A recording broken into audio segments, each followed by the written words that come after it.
some leg support. So, good. So right now I'm trying to demonstrate a side position.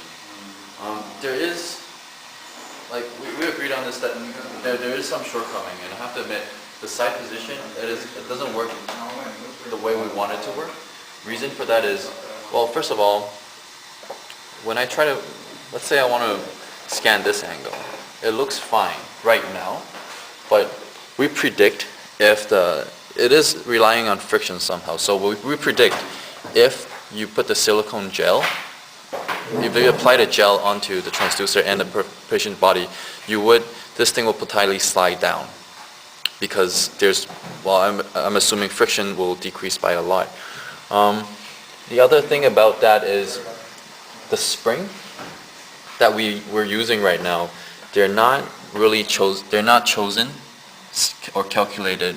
Yeah, they're not chosen such that it is meant to put enough force onto the patient horizontally, whereas before it's really relying on gravity. So this is our shortcoming.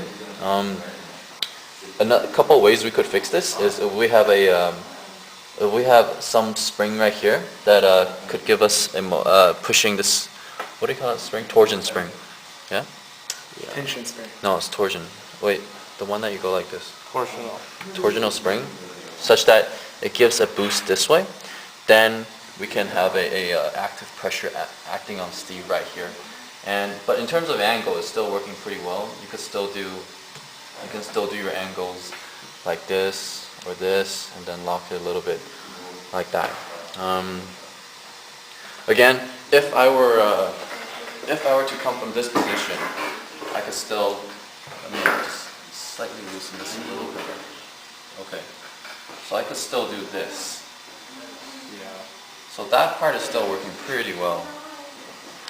But then again, the amount of pressure pressing this, we would need an extra design that presses against this part of the arm. So definitely a torsion spring right here, pressing over here.